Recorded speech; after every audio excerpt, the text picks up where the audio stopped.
احنا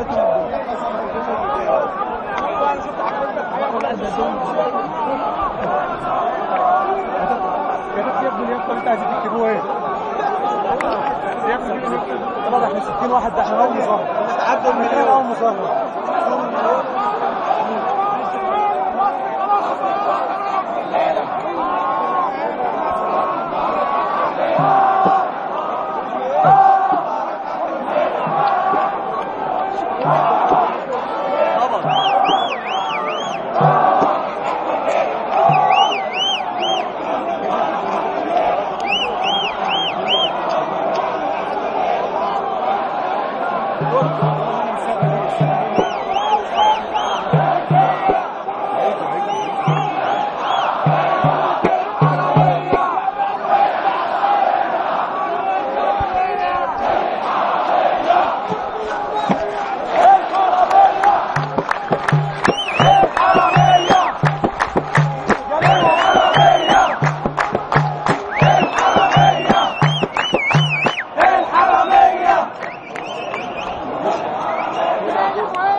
حتى الطبقات العالم في الطبقه بتاعتنا احنا بس هم كانوا ايد واحده والشعب والجيش، ايد واحده والشعب والجيش، ايد واحده والشعب والجيش، ايد واحده والشعب والجيش، ايد واحده والشعب والجيش، ايد واحده والشعب والجيش، ايد واحده والشعب والجيش، ايد واحده والشعب والجيش، ايد واحده والشعب والجيش، ايد واحده والشعب والجيش، ايد واحده.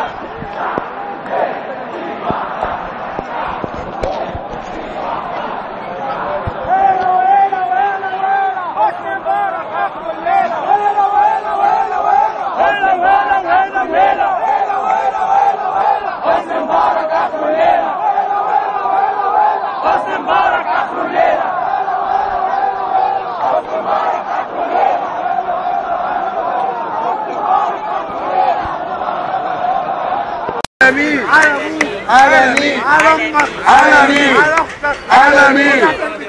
طيب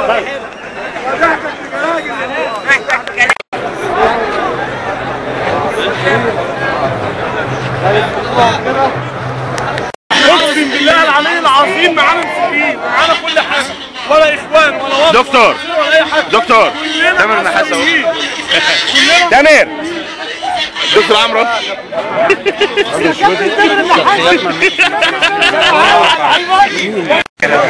استنى مش من الانتقالات اتقفل. لا بعد افتحوا له ملهاش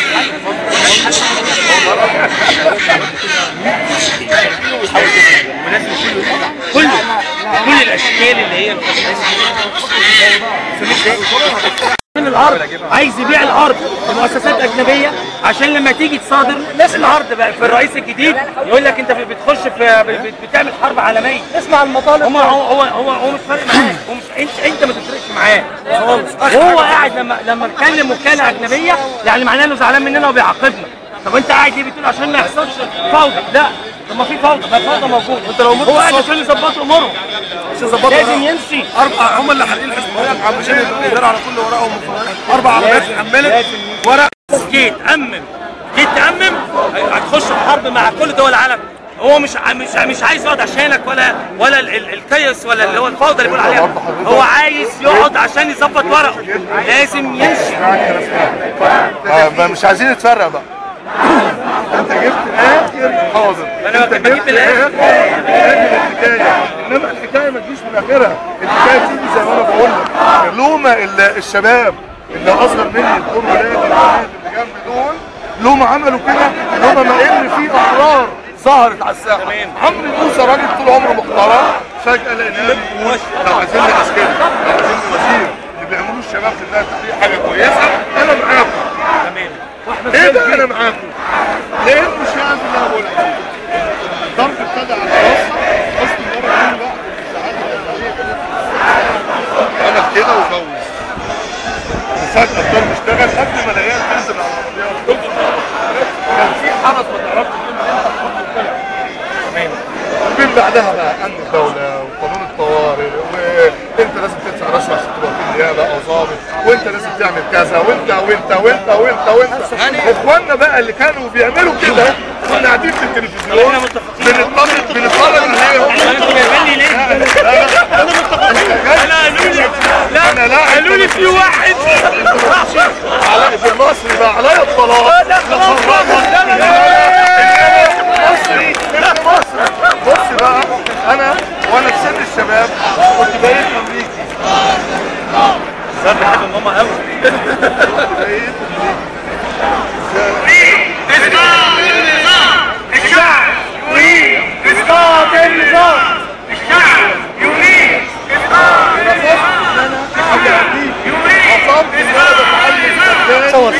عرق ابويا الضابط لحد ما بقيت راجل عندي دبلومه في القانون وراجل وكيل نيابه، ان انا اعيش في امريكا واسيب محمد غريب زميلي في الجنس اللي بقى عديري في وزاره الخارجيه، وانا بكسب بالدولارات وقاعد اتفرج على اللي بيحصل ده، على ان نفسي ومنى عيني اجي في يوم الاقي الناس دي عامل كده. هيحصل ازاي بقى؟ شك الناس فيك كده خلي بالك. شك الناس فيك كده. شك الناس فيك كده خلي بالك. جهاد في شباب مصري عمل زي حسين رياض. قول لي اخش اسمع. يقعدوا مع الناس مش يا واد.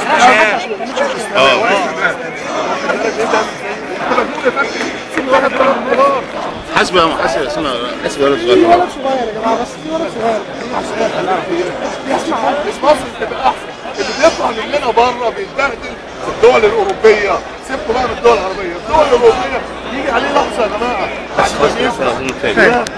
تسلحش بس عشان الطلعه دي صورها. ايوه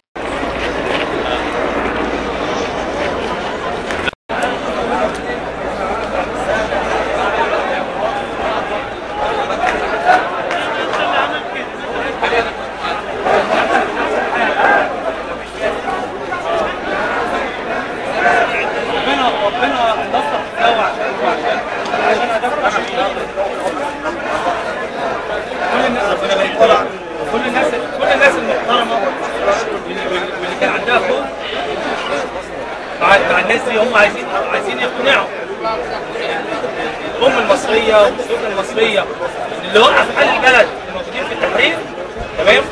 النهارده في خطبه الجمعه موزعين خطبه على كل الجوامع ان التحرير هم ضد الاستقرار، وهم اللي موقفين حال البلد. انتوا اللي واخدين قرارات باقامه البنوك، انتوا اللي واخدين قرارات بالشغب والبلطجه، انتوا اللي خرجتوا الناس من السجون، انتوا اللي طلعتوا على البيوت وسرقتوها. بص التخلف الا ان يا عيني والدتي من اسبوع كان بتقول لي هو عايزين يمشي حسني بره. اتفرجي على ايه؟ بتفرج على القناه الاولى. يا نهار اسود، بتفرج على القناه لسه عازلين الناس الطيبه الغلابه اللي عندها ثقه في الكفر عن الواقع. انا بتهيألي لو في اي مسؤول عنده نخوه ونزل لف اللفه اللي انا لفيتها دي لازم ادرس. لازم ادرس. يعني ايه؟ انا من القاهره لان انا كان عندنا مهمه ثانيه. انا نادي النصر نادي الشمس اتنهب. احنا قعدنا من يوم الجمعه لحد امبارح ما روحناش بيوتنا لان انا هتسرق. عندي فلوس في الخزنه، عندي مشاهده 100 مليون جنيه وخلاص مالكش دين. امن الدوله اللي كانت المفروض بتطلع على النادي ولا اسم النزهه ولا المديريه ولا الناس المسؤوله كل ده في الموبايلات وكله اختفى مالناش عارفين نعمل ايه. انما انا لما الامور استقرت وخلاص والدنيا وتنسى. انما بس عايزين نسال على حاجه معينه برضه. الكلام اللي اتقال ان بس عليك فلوس يا عم اديك شايف انا اشرب في سندوتش. هتاخد لا. ايوه هي دي الحقيقه لازم نقولها للناس. هيجي لك وجبات كنتاكي بقى. افهم. اللي بيقولوا بره. افهم لازم نبرأ اسئلتكم من الكلام ده.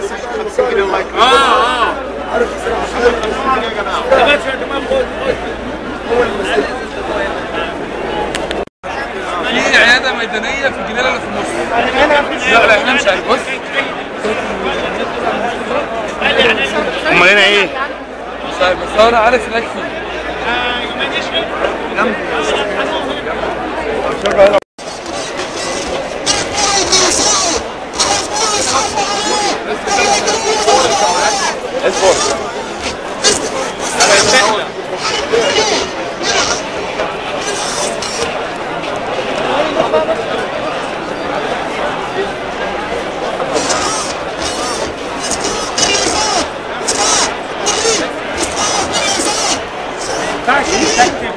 وانا ما عشتش الجو ده.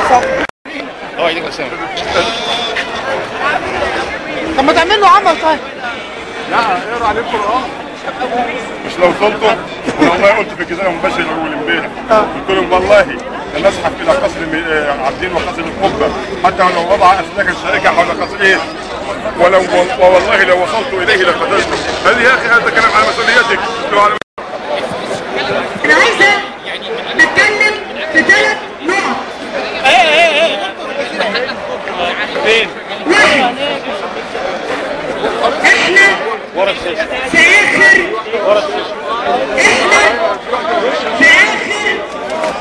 متر في نفس الطويل. جبتنا وصمتنا وثبتنا على موقفنا هنا في التحرير. هنعدي، هنخرج النور، هنتنفس اكسجين وهنعيش. ضعفنا هنقعد في النفق المسلم عشان التسريب.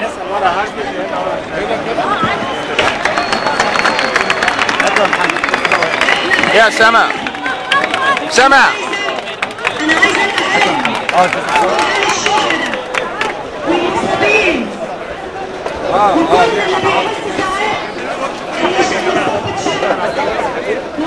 اللي دكتور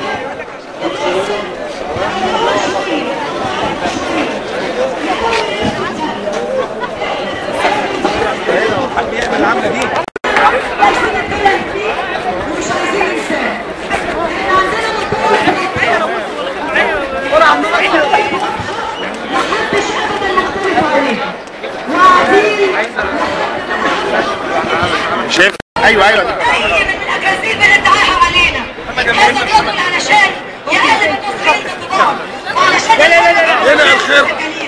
وعلشان يخلي الناس اللي في البيوت تسيء فهم هذه الثوره الشريفه النبيله. انس الفيح وحكم عدلتك المناعه اللي شايف الجريمه كل اسبابهم هيحكم.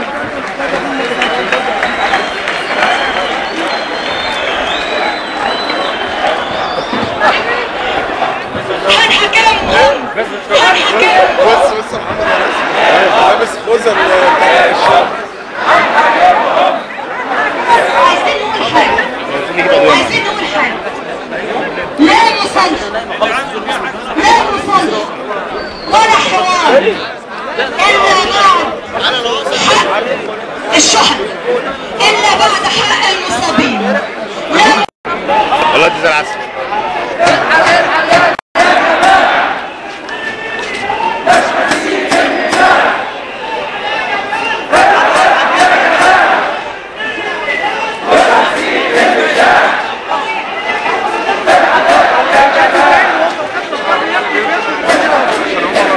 اسامه؟ كانت الاخبار ليه فيديو كامل.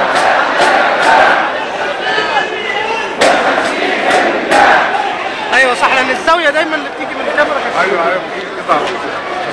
اوحى اليابان مش هنسيب الميدان. رمز الفساد.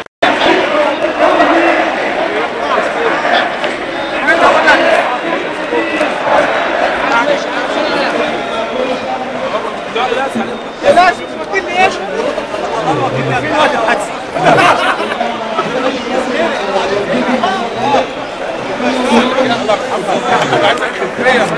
قصدي خلاص محمد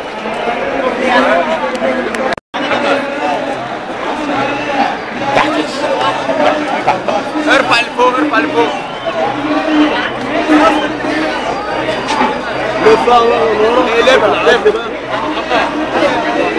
حاضر.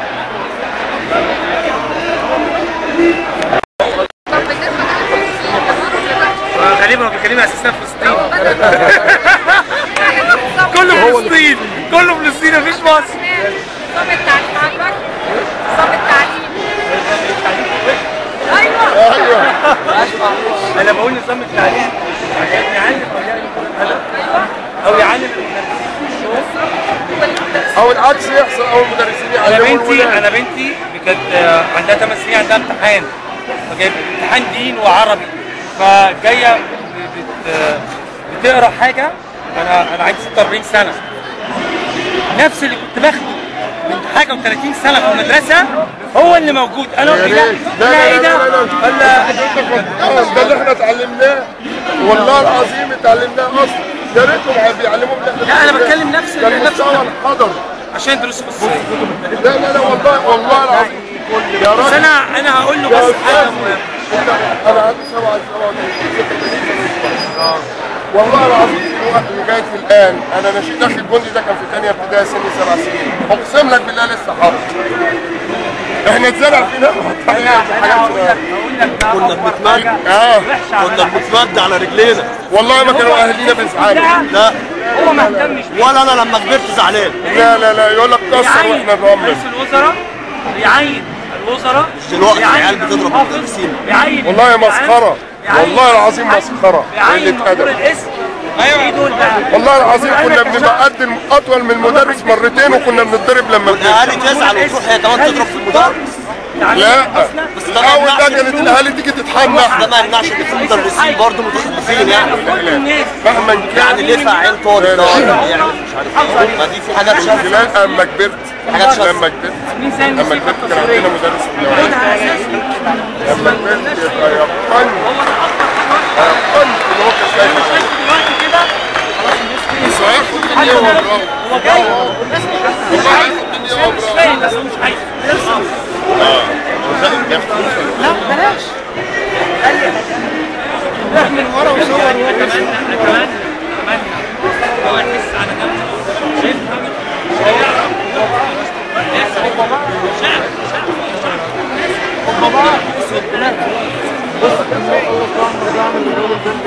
فين العشرة اللي هم عايزينهم؟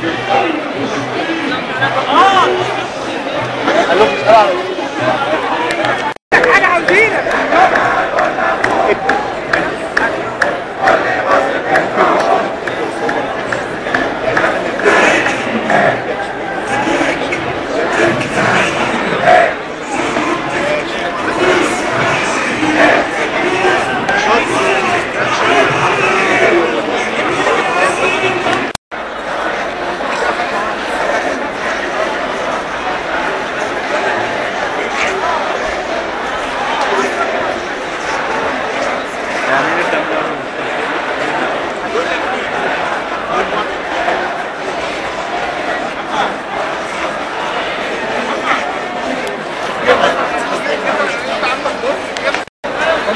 العيال بتوع المؤيدين دولت البلطجيه اولاد الجزمه بتوعنا والله العظيم شمامين. يا عم ده هو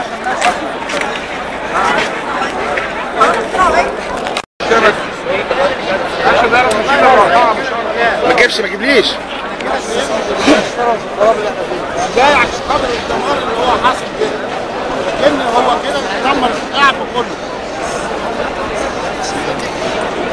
دمر الشعب، شحاتنا وبيعنا وباع مصر وباع الشركات.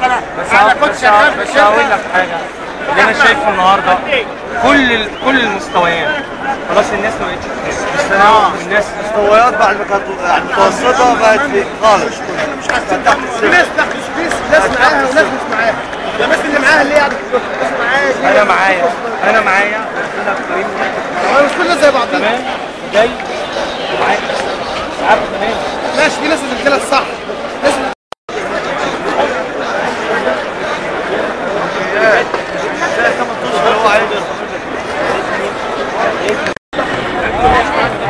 مع الناس صح؟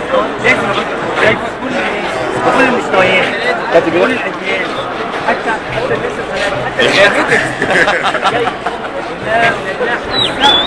اول مره المصريين يعملوا كده، لان كتير من ايام الحرب ايام الحرب ما عملناش كده. حتى الاطفال الصغيرين دول لازم يفهموا ان ليهم حقوق ويحترموا الدم المصري ده كافي. فاتمنى شوفي المدرسه بترجعي لاصحابك تنزلي لهم ربنا يبارك فيك. 5 ماشي. طب وهتمشي مروحه ازاي؟ هتمشي ازاي؟ حاجه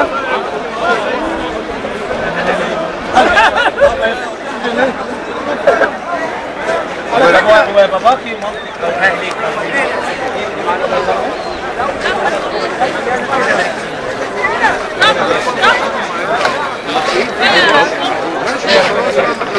وعي على فكره. ايوه بدأ سنة لانه ما قاعد قدام البيت مستني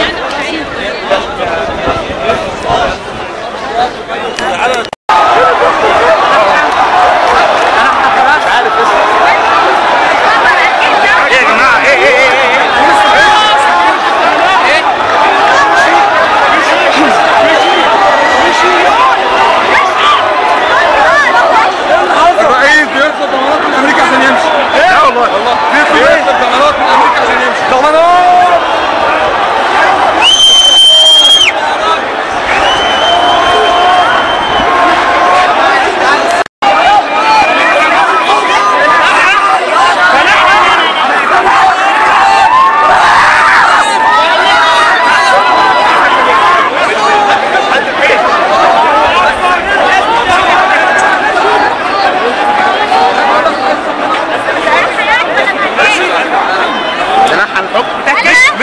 مشي تنحى عن الحكم اليوم.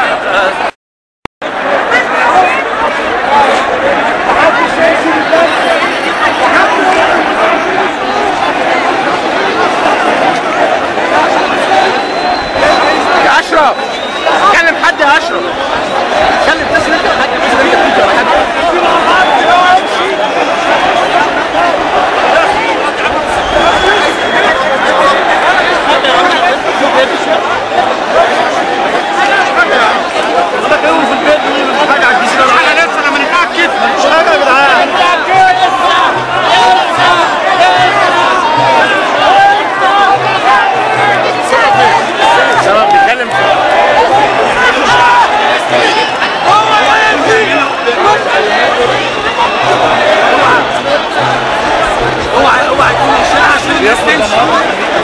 عايز ضمانات عشان مين العيل؟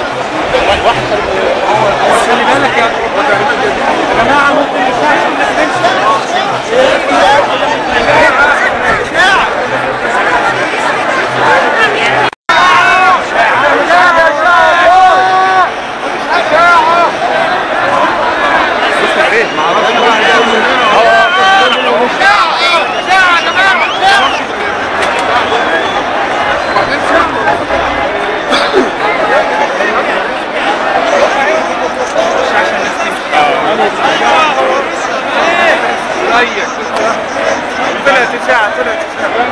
ولا قناه بكلم الكتاب ولا قناه جالت ولا قناه. عايزين الناس تمشي موجوده ويشوفوا رد ولا انا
احنا جايين نشوف اللي بيحصل والله.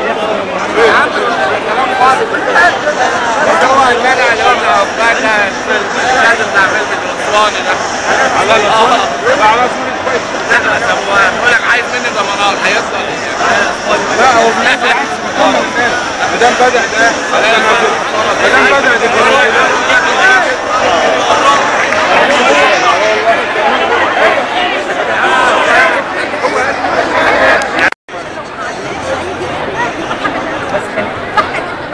ايوه انا يعني بنزلنا صور مره حلو قوي بس هو مأموس انتوا جبتوا الراجل بتاع الاهرام اللي هو قال كمان انا سرايا مأموس عندي سرايا وزير تحرير الاهرام. حلوه اللوحه دي حلوه اللوحه دي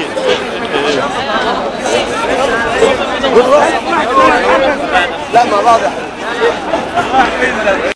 لكن انتوا النهارده من 25 انتوا الشعب والشباب اكبر من كل حاجه.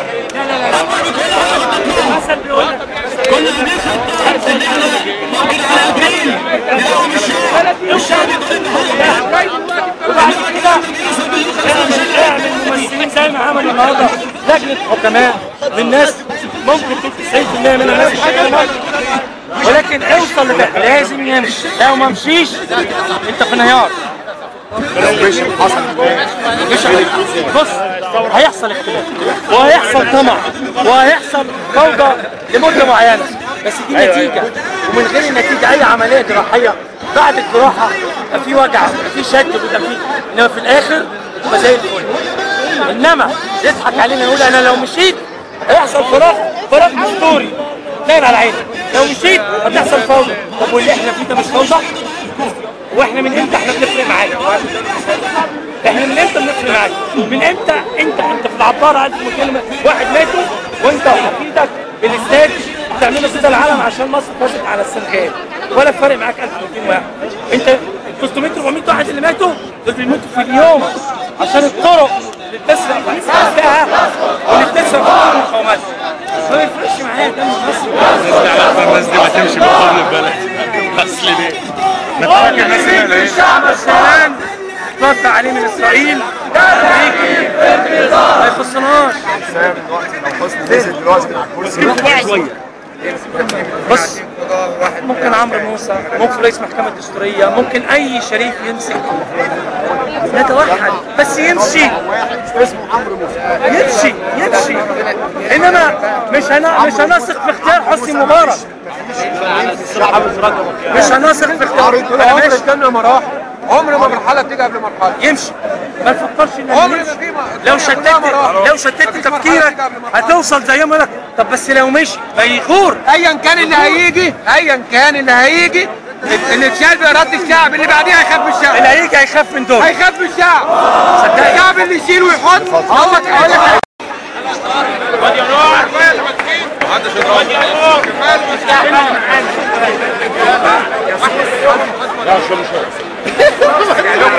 هو ده ايه؟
الاستاذ اسلام رمضان الحقيقي والجماعه بتوعه مستنيين عند كامع الاستاذ اسلام رمضان. قولوا له هتمشي هتمشي قولوا له هتمشي يا حسني هتمشي يا عم خلي عندك حبة دم خلي عندك حبة دم الحق بقى واسرجها يا عم ايوه يا عم بتصور دلوقتي خلي عندك حبة دم الحق بقى واسرجها يا عم الحق بقى واسرجها يا عم الحق بقى واسرجها يا عم الحق بقى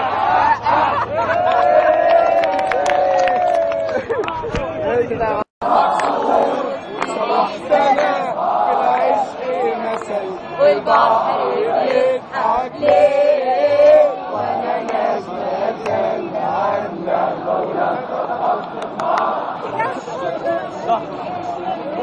يسقط حسني مبارك